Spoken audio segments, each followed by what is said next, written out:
Good morning mga ka-sisters! Magang maaga pa ay dito na kami sa playa para kami ay mangawil. At ayan, kasama ko si nanay at ang fishing brothers. Sa tagal na hindi si nanay nakapagsabiki ay ngayon na naman uli siya makapagpangawil o makapagpangisda. Sobrang saya ni nanay na makapagpangisda uli dito sa amin. At ito nga pala mga ka-sisters, dahil medyo malakas ang alon, nagpahila kami sa Fishing Brothers para mas madali kaming makarating doon sa spot na aming pupuntahan o sa aming pangangawilan. So si nanay ay sa sobrang saya, ayan, pakaway-kaway pa sa Fishing Brothers. At excited na talaga siyang maghulog ng sabiki. Ayan, mapapansin nyo po mga ka-sisters, yung audio ng camera namin ay napakahina at hindi tayo magkarinigan. So, nag-voice over muna ako para at least maintindihan nyo kung anong ginagawa namin. At ayan, explain ko lang kung paano kasaya si nanay sa tagal na hindi siya nakapagsabiki dahil nga sa panahon na talagang sobrang lakas. At ngayon ay medyo kayang-kaya namin magpalaot, ay pinilit namin magpalaot para lang si nanay ay makapagpangisda, dahil lagi niyang sinasabi na bawat natutulog siya ay napapanaginipan niya na siya ay daw ay nagsasabiki. So ayan, suportado naman kami sa gusto niya, kaya dinala namin siya kahit sa tingin niyo po na medyo malakas yung alon. At tulad ng dati mga ka-sister, pag si nanay ay sobrang excited at sobrang saya, ay talaga namang kumakanta-kanta pa yan. So, hindi nyo talaga marinig dahil nga may depekto ang ating audio ng ating camera. So, pinauna ko si nanay na maghulog para makita natin kung talagang may isda sa ilalim. At sa katagalan nga ay naghulog na rin ako. So, medyo mahina dahil siguro nga sa malakas. At ayan, sa paghulog ko ay nakahuli ako. At ito nga, nakita ko na isang piraso ang aking nakuha at medyo nagbaluktot pa yung buntot ng isda dahil siguro sa sobrang lakas, at hirap din akong gumalaw dahil nga sa camera na hinahawakan ko. Ayan, pati buntot ng isda ay talaga namang higpit ang pagtatali ng nylon para lang makuha. At ito namang si Bayaw may dalang sako na sana ay lalagyan ng isda. So sa lakas ng hangin, ayan, napadpad at ako pa ang nakasagip. So kahit papaano mga ka-sisters na pa isa-isa ang aming huli ay masaya pa rin dahil ito yung talagang pinaka relax.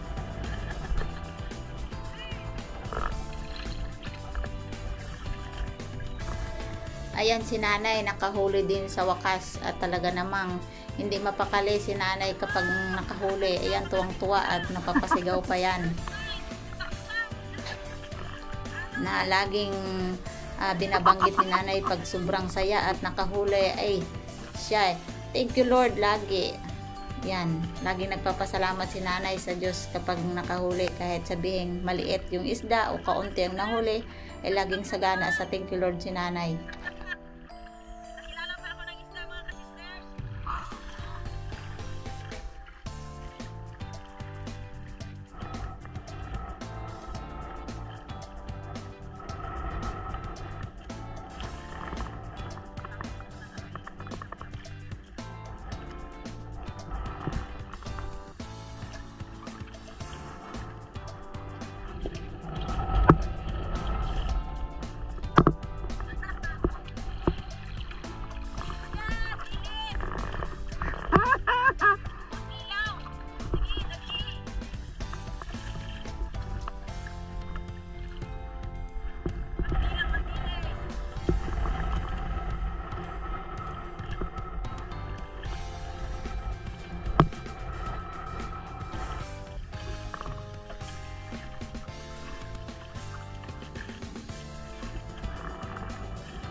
Ako ang gawa.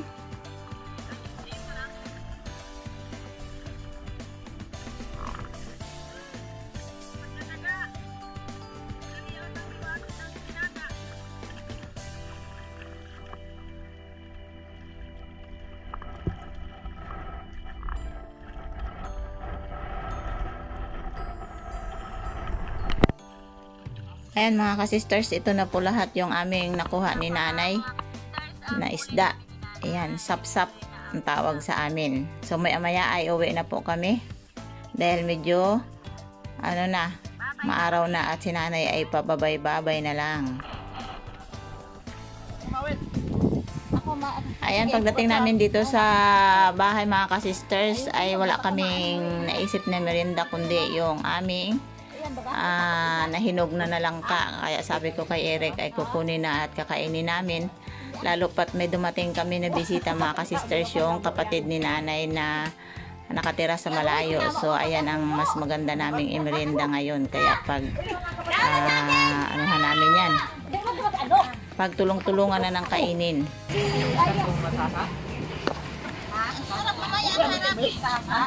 Tamis?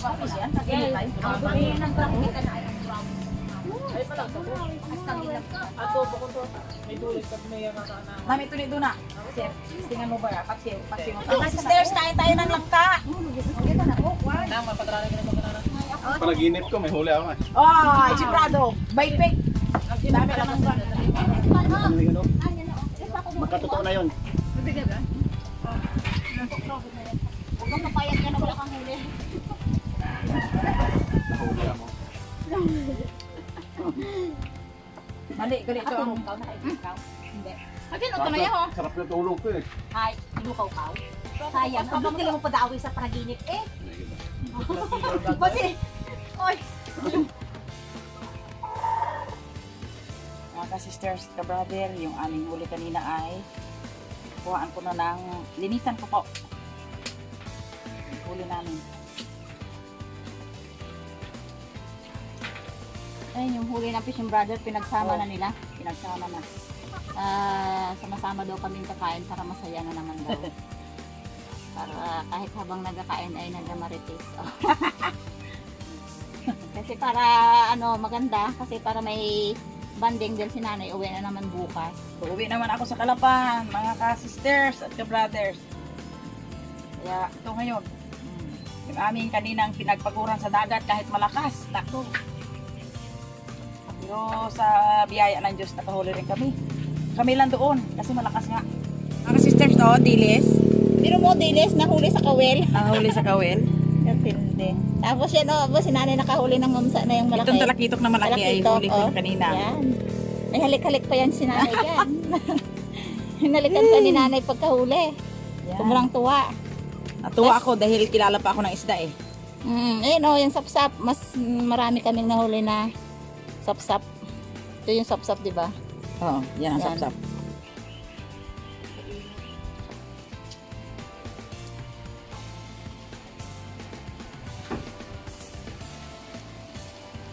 Ay, may cute.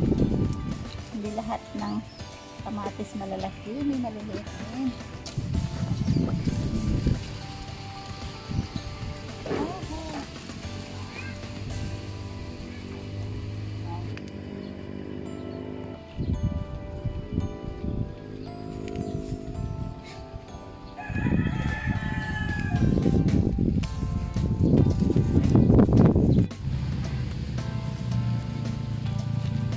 Bus.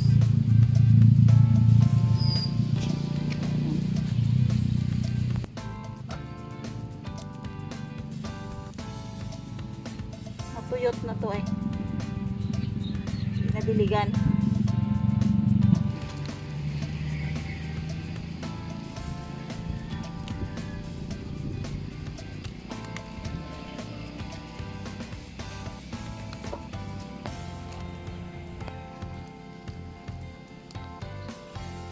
Grabe daw kusain mo pang sa kainit.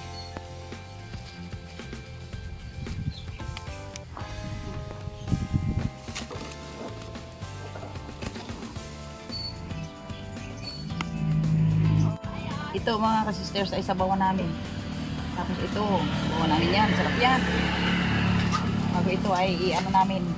Tawag sa amin ay ibalot sa pinais. Ito ang kunin natin. Pinakas.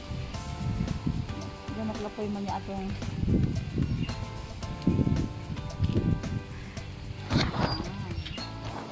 ay, kaganda oh.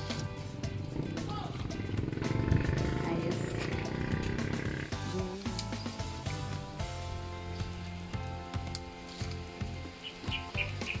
Dagdagan pa natin. Huwag lumipad ang dahon. Malakas ang hangin. Oo, lumipad nga. Tama lang yan. Basta na yan.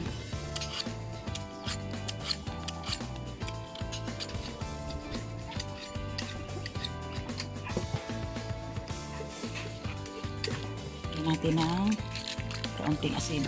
Kasi ito ay gawing pais. At itong isa po ay sabawan. Sinigang.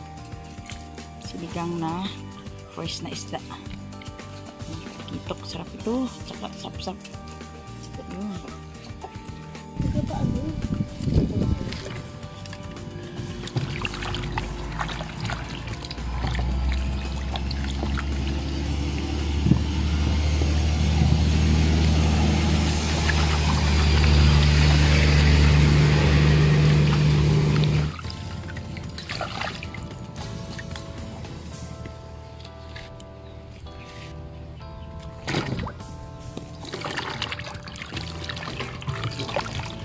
Bayad ni Ida. Kita yung ibrahan ako sa tayo ko rin.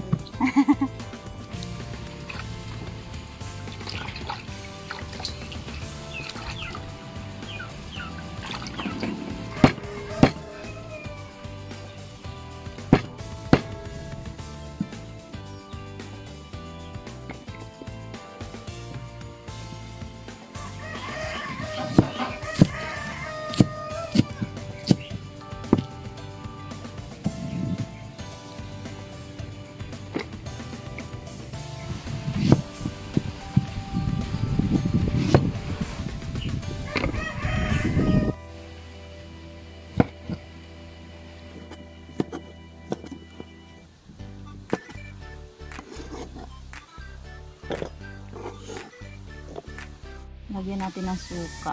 Kunti lang.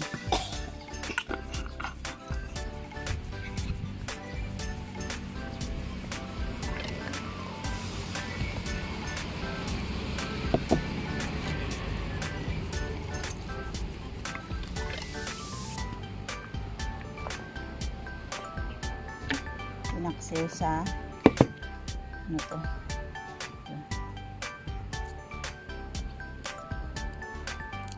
Pinaksil sa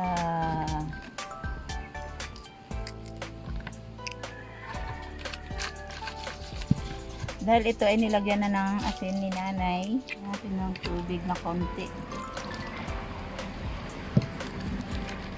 Ayan. Ayan. Pinaksil na isda sa bunga ng mangga. Pinaksil.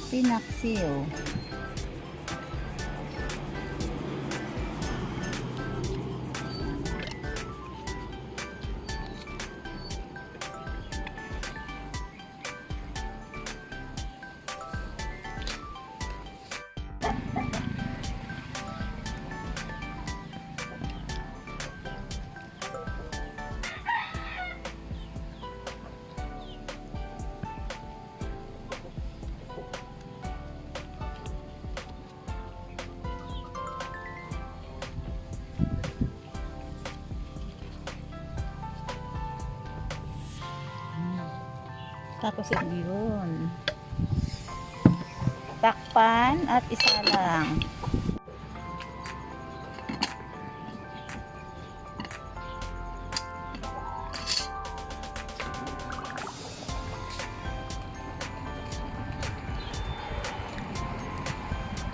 Luto na ang pinaksiw. Magpapakulo muna tayo ng tubig. Mangga, sibuyas, kamatis. Pakuluan muna natin yan para mag-asim ang sabaw.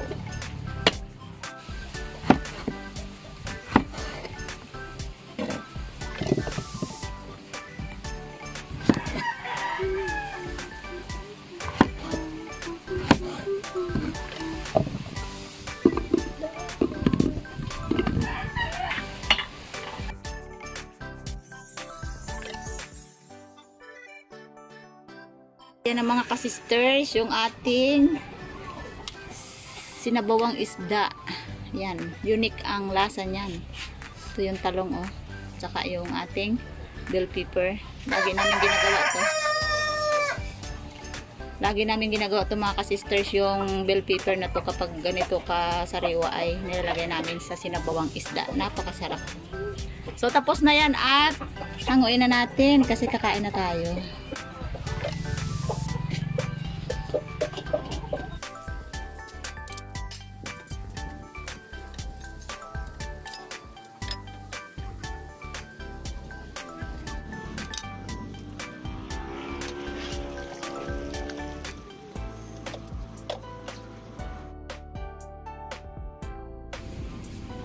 Magkakaon kaya si Nana kaya talaga.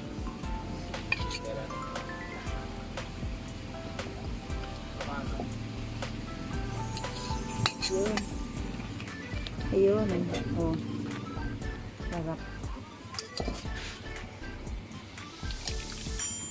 Ayun.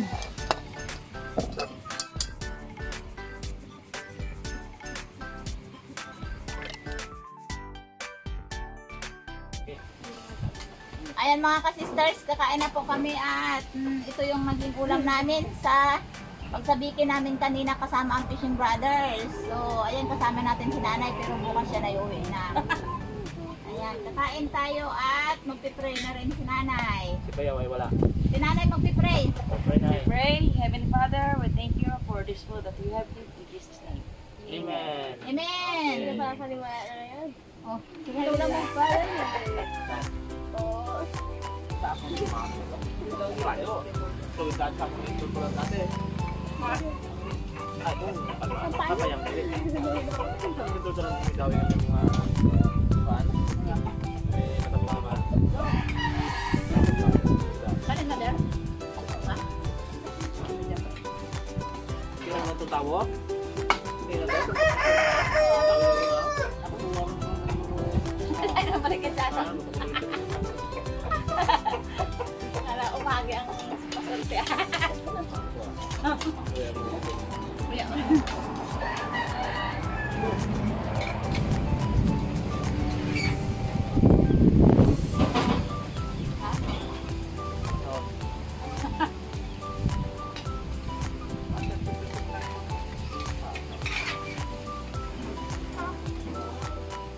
Dito sa lugar ng Giyom na, ibabaw na ulit na ng transport. Dito siguro. Dito sa piso na Ang magkagandaan kung may kapailan. Ano? Hindi nga yun yun sa pakkan. kaya na ako mong matulog na isa mo, abo, ito ba? Hindi nga yun. No, hindi nga yun. Ano? Diyan sa may... Babaw na? Kanin ko nga iya. Diyan may baklat. Babaw ko na? Aboy. Oo. Sabi na ito. Kaya. Kaya na. Sabay na po. So, bye-bye! Thanks for watching. Like and subscribe.